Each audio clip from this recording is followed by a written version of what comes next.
You're listening to an Ono Media podcast.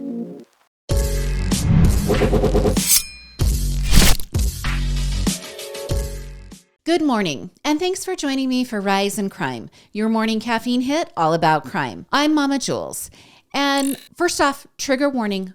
First story has lots of conversation about sexual assault, so I just want to throw that out there just in case that's going to be bothersome to some of you.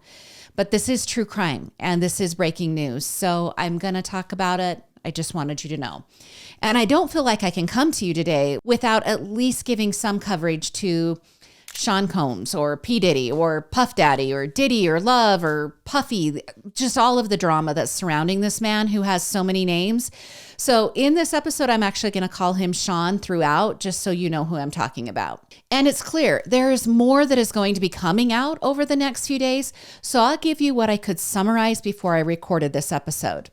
Now, I've been watching this on TikTok for a bit, several months, because people have been breaking down Sean's sudden rise to media mogul that happened a couple of decades ago. They want to know who he was funded by and who he's connected with, and they specifically feel like this whole situation reeks of Jeffrey Epstein type vibes, except instead of dozens of politicians being wrapped up in a sex ring, it seems Sean has dozens of entertainers and influential media types that are embroiled in his circle of lewdness or alleged lewdness.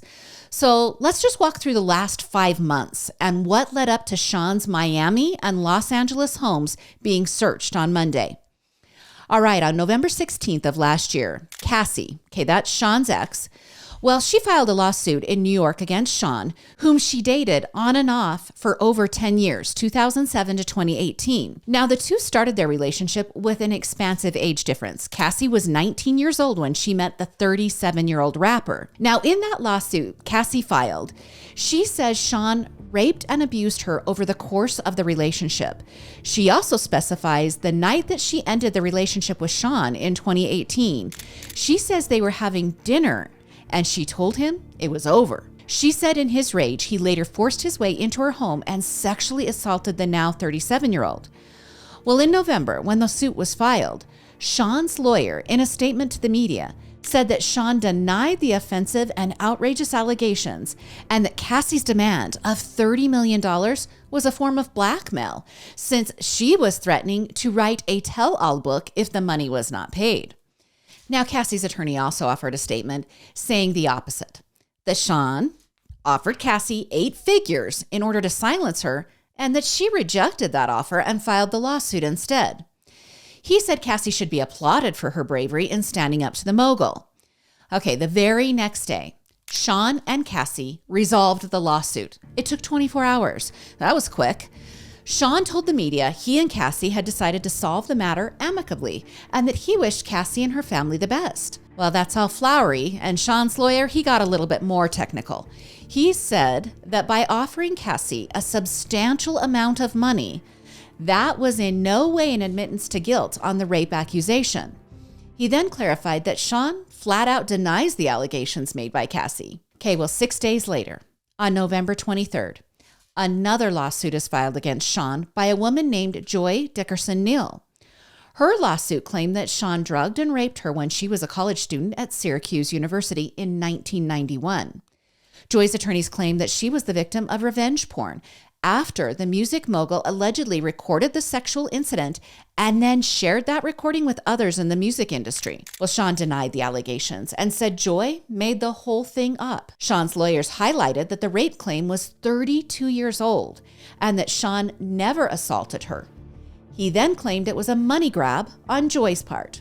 All right, that very same day that Joy filed that lawsuit, another lawsuit is filed against Sean in New York, this time by a woman only identified as Jane Doe. She alleged that Sean and singer-songwriter Aaron Hall took turns sexually assaulting her and one of her friends, and that incident happened about 30 years ago. Now, Sean's lawyer, who is rather busy at this point, said the claims made in this lawsuit are fabricated and that now Sean is just being treated as an easy target by these accusers.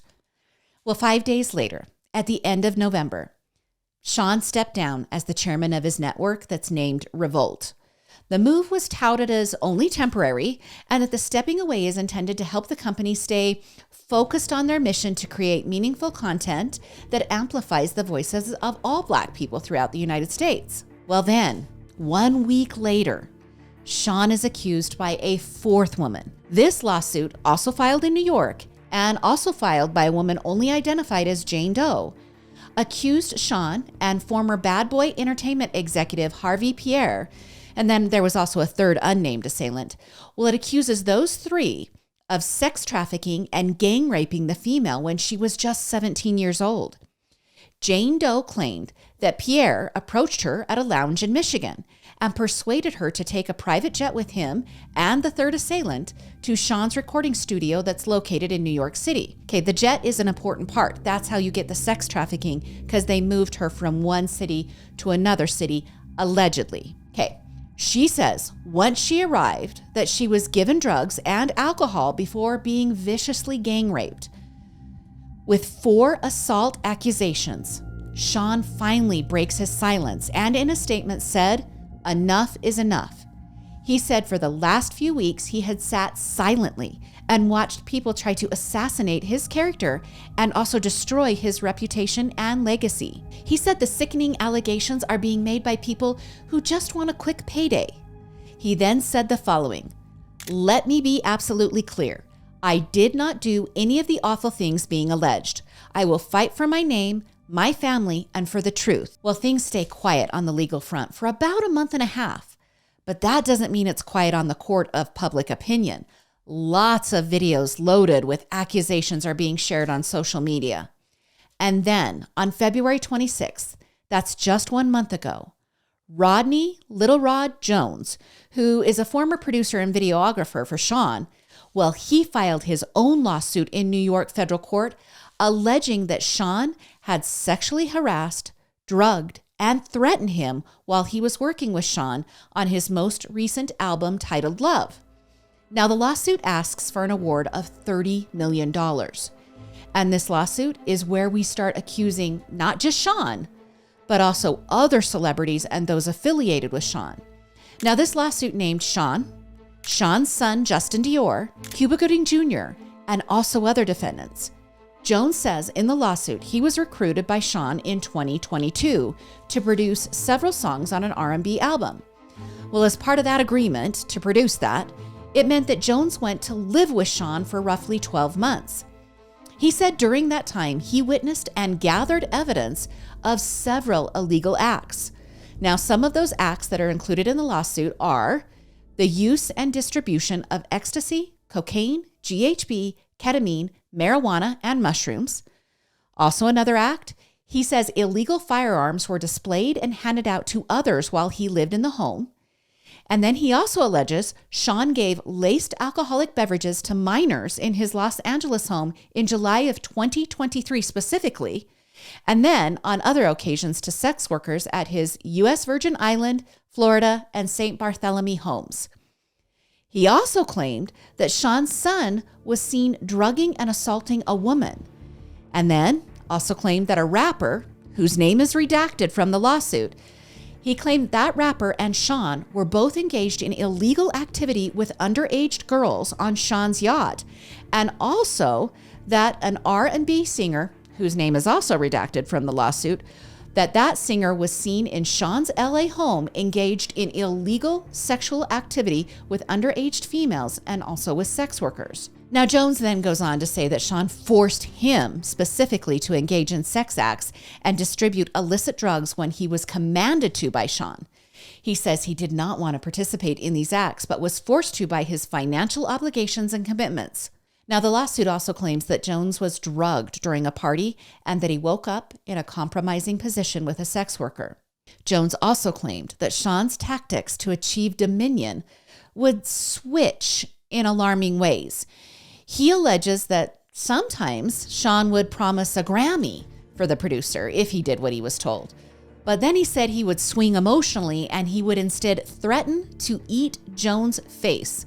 Okay, that phrase is actually in the lawsuit, that there was a threat that Sean was going to eat Jones' face. Now, Jones alleges that Sean said he is willing to kill his own mother, Janice, to get what he wants. so he wouldn't think twice about hurting Jones. Okay, here's where Cuba Gooding Jr. enters the lawsuit. He says Sean tried to pass Jones off to Gooding, meaning Sean had groomed Jones to prepare him for Gooding. In the lawsuit, a video is provided as evidence of Gooding touching, groping, and fondling Jones' inner thighs, his butt, and his shoulders. The lawsuit states the video shows Jones rejecting Gooding's advances, but Gooding continues to force himself on Jones. Now, one defendant named in the suit, whose name might not be that familiar to you, is Christina Coram. She worked as Sean's chief of staff. Now, the lawsuit defines Christina as the Ghislaine Maxwell to Sean Combs, claiming she was the woman who ordered sex workers for Sean. Jones claims he received a text message from Christina telling him to order a certain sex worker. He also alleges that Christina would distribute the drugs to Sean and his celebrity guests. He also said Christina would force him and others to carry Sean's drug pouches, which were actually black Prada bags filled with drugs. He also names Lucien Charles Grange in the suit. Okay, I didn't know who that was. But when I looked it up, he's the CEO of UMG, Motown Records, and Universal Music Group. Now, Jones claims Grange, obviously a highly influential man, that he is funding the whole operation and made it possible for the lewd acts to occur. And are you ready for the next big name to wind up on the defendant list of the Jones lawsuit? Well, it's the Duke of Sussex, Prince Harry himself. But I don't want you to go overboard here. The lawsuit only names him, Prince Harry, as the kind of celebrity that would be at the parties, and that kind of celebrity would also be the name that Sean would kind of dangle out there to lure others to attend the parties. All right, so all of that's been occurring over the last 5 months. And then Monday happened. Homeland Security investigators, along with local law enforcement, raided Sean's Miami and Los Angeles homes. Officials have been guarded with their information, but they are saying that the raids were conducted in connection with a sex trafficking investigation. TMZ did release footage of Sean pacing around the exterior of the Miami home, and then multiple news agencies reported that Sean's private jet had left the airport and was headed towards the Caribbean. Okay, that led many to think he was fleeing the country. But now reports are saying he was detained but not arrested at this time, so leading you to believe he's actually not on the jet. Well, late on Tuesday, Sean's lawyer responded to the raid by saying the following. Yesterday, there was a gross overuse of military-level force as search warrants were executed at Mr. Combs' residences. There is no excuse for the excessive show of force and hostility exhibited by authorities or the way his children and employees were treated. His lawyer then said that Sean's children were briefly cuffed by police and detained during the searches, but then they were released. And as far as Sean goes, he was also detained, but his lawyer said he cooperated with investigators and his travel rights are not being restricted. His lawyer then said that the unprecedented ambush, paired with an advanced and coordinated media presence, has led to a premature rush to judgment of Sean, and that all of it is nothing more than a witch hunt. All right, in another portion of this, when the news broke on Monday, rapper 50 Cent, who has been in a long-standing feud with Sean, well, 50 Cent wrote in a social media post the following. Now it's not did he do it, it's did he done. They don't come like that unless they got a case. So 50 Cent is clearly referring to the federal government raiding the two homes. And then he doubled down in another post by saying, Sean is too freaky for society. All right, one other note before we move on.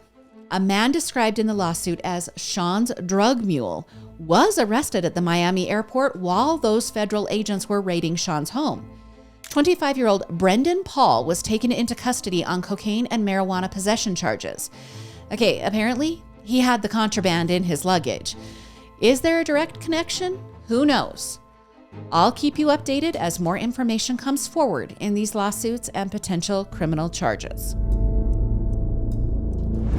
All right, you guys, is it just me or do we have a rash of missing people being reported? I feel like it's been an overwhelming amount of young people that have gone missing in just the last few weeks. Okay, of course, there was Riley Strain in Tennessee, who was found dead last week after video surfaced of him leaving a bar drunk and then smashing his body into a light pole. And then we have Sebastian Rogers. Okay, that's another teen out of Nashville who late last month left his home barefoot without his phone. Okay, what teen leaves without his phone? The missing 15-year-old has been labeled as autistic and was living with his mother and stepfather when he vanished. And now his father is telling multiple outlets that the mother of Sebastian will not communicate with him. He says that the disappearance of his son isn't explainable, that his shoes are by the kitchen door, that he left his phone and his coveted Nintendo Switch in the kitchen. And Sebastian's mother and stepfather told Crime Stories that they have been cleared of any wrongdoing, and that they have also been told that law enforcement is scaling back the search for Sebastian. Now, Sebastian's mother said someone came to her home to talk to her son, and that he exited the home, and that whoever was waiting took Sebastian. So if you're in the Tennessee area, I'll include pictures of Sebastian in all of the posts. He is white, 5 feet 5 inches tall, and he weighs 120 pounds. And in my opinion, he kind of looks really young for his age. He has brown hair and brown eyes. All right. But there's more than Riley and Sebastian. I just updated you on those two. Back on March 17th, a 12-year-old girl named Macy Jasmine Ryan, well, she disappeared from the Holyoke area in Massachusetts. Police think Macy, or Jasmine as she likes to go by, has connections in Westfield, Massachusetts, so she might be there. But with nearly no leads, the Holyoke Police Department has handed this over to web sleuths, asking for their help in finding the young woman. Now, she's a petite girl who stands only about 4 feet tall. She has long brown hair, and tips can be called into the Holyoke Police Department at 413-322-6900. So that's 3 people missing. And then there's Jessie Nicole Cunias. She's a 22-year-old who was last seen in Benson, North Carolina at just the beginning of this week. An Ashanti alert has been issued to the North Carolina area. Okay, I didn't know what that was. An Ashanti alert is kind of like an Amber Alert, except for adults, basically people ages 18 to 64 years old. And it can only be activated by the North Carolina Missing Persons Unit. Well, this Ashanti alert warned that there is evidence of physical endangerment, abduction, or kidnapping in Jessie's case. She has blonde hair and blue eyes and is about 5 feet 3 inches tall. She weighs about 160 pounds, and she was last seen in her black 2018 Honda Civic LX. Now, tips on her case can be called into the Harnett County Sheriff's Office at 910-893-9111. And I can't complete this part of missing people if we don't recognize Texas A&M student Caleb Harris. Okay, let's give you the details of this really strange disappearance. In the early morning hours of March 4th, Caleb was at his residence that he shared with his 2 roommates. At 1 a.m., Caleb is seen on Ring doorbell footage with one of his roommates and another friend and a puppy. At 2 a.m., Caleb's roommate goes to bed, but Caleb stays awake preparing fishing lures for his next day fishing excursion. Okay, this is the last time that Caleb's roommate says he sees Caleb. At 2:44 a.m., Caleb sends a Snapchat showing he is walking his new puppy. But just 14 minutes later, at 2:58 a.m., Caleb's phone is either turned off or it loses all power. His last ping is at his apartment complex. Then at 3:20 a.m., an Uber driver is seen on surveillance camera footage delivering Caleb's food order. Okay, we have to understand something here with this footage. And I'm guessing it's different due to daylight saving time, but they're warning that the timestamp on this footage could be off by an hour. All right, the next morning, Caleb's food order is found on his doorstep, untouched. It's a Red Bull energy drink and 2 Lunchables. And you guys, to read that just broke my mama heart. That is totally a college student meal. And it just kind of makes me love this kid without even knowing him. Now, when Caleb is reported missing, Corpus Christi police, they began interviewing roommates and friends and family and acquaintances. And in an update provided by CCPD late last week, they said detectives at this point have no reason to suspect any of those individuals, saying they didn't have anything to do with Caleb's disappearance. Now, CCPD also searched 30 vacant apartments, but said that search revealed no helpful details. Investigators have also requested any surveillance camera footage from surrounding apartments and businesses, but they aren't willing to share yet what they have found from that footage. CCPD Senior Officer Jennifer Collier said that a team of detectives is working all day, every day, to find Caleb, even if foot searches are not being conducted. Well, on Monday, Caleb's father searched surrounding areas in a helicopter, but that search yielded nothing new. But here is something strange. Like in Sebastian's disappearance, Caleb did not take his keys or shoes with him. Those are left in the apartment. All he apparently has on him is his cell phone, which has been either turned off or is dead. Now, a $25,000 reward is being offered for any information in Caleb's disappearance, but that reward does have a sunset. The information must be provided before March 31st. That's just 3 days away, you guys. Now, the 21-year-old Caleb has no current medical conditions or mental health concerns. He also is not a young man who would head off somewhere without first telling someone where he was going. That's at least according to his dad. Also, his father said the evening before his disappearance that Caleb was acting very normal. He was texting photos of the fishing lures that he was planning on using, and he was communicating in a very average way. His father also noted he's a skilled hunter and fisherman. And then his father went on to say Caleb has great grades in school and that Caleb hasn't given any indication that his life was in turmoil. Caleb has brown hair and brown eyes and is 5 feet 11 inches tall. He weighs around 180 pounds and has a fabulous smile. Like all the pictures I found of him, he's just beaming. Anyone with information can call the CCPD at 361-886-5840. And a quick update to a trial scheduled for April 16th for Karen Reed. Okay, now I brought you the full details of this murder back on September 28th on Rise and Crime, where I chronicled the death of John O'Keefe. His girlfriend Karen Reed has been accused of purposely backing into John as he walked behind her car, and then they say she left him for dead in a Boston snowstorm in front of his friend's home. Okay, this story has so many details that if you want all the nitty-gritty, I would recommend going back and listening to that Rise and Crime episode. But here's the Cliff Notes version. Boston police believe Karen was drunk on that January of 2022 night when she and John had been bar hopping with friends before traveling to Boston police officer's home, Brian Albert. Okay, so they've been out drinking. They're headed to Brian Albert's home, who is a Boston police officer.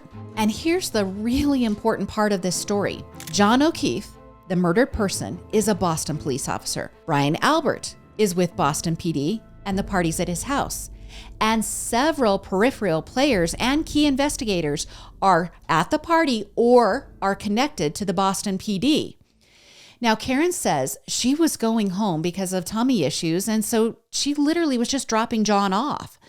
Those at the party claim John never made it inside the home and that Karen backed over him in a drunken rage. Karen says that she safely dropped John off and that Brian Albert, the friend and police officer, is actually the true killer of John. Well, as we wait for the trial to start in 2 weeks, the defense and prosecution are both angering Judge Beverly Canone. It seems neither side is completing the discovery obligations despite the trial edging closer. Now, the defense apparently told Judge Canone that they intend to file a motion alleging egregious government misconduct. Yet they didn't file the motion. And when asked by the judge why they are delaying the filing, Karen Reed's attorneys said they were making a strategic decision to wait. Well, in response, the Norfolk district attorney told the judge that conduct by the defense has been egregious and that they have not provided reciprocal discovery. But when the judge pressed the DA, he had to admit that he hadn't provided all the discovery to the defense either, specifically 2 different DNA test reports. And the DA couldn't guarantee that one of those DNA reports would actually be back in time for the trial. Well, the defense, when asked, also admitted they haven't shared all of their discovery, but they told the judge they wouldn't comply until the district attorney complies. So both sides are holding out, waiting for the other to act. The judge will supply a ruling later to determine if either side is out of compliance. But you guys, time is running out. If the trial does start on April 16th, I'll be tracking the progress of the evidence and the testimony presented. There is sure to be fireworks, since the defense is claiming that the Boston PD is complicit in a cover-up of one of their own. When this trial does begin, it is expected to last 5 to 6 weeks. Well, that's your Thursday episode of Rise in Crime. If I could make a request to my awesome listeners, and you guys really are amazing, if you haven't given a 5-star rating and review, please do so on whatever platform you're watching or listening. And as always, please tell a friend about all the Oh No Media podcasts. You've got Rise in Crime, Into the Dark, and Murder with My Husband. You could also like and follow and subscribe on the various platforms. You guys are great. You've shown up for me in the comments and DMs. You can join me again on Monday for more morning crime news. I'm Mama Jules, and keep safe out there.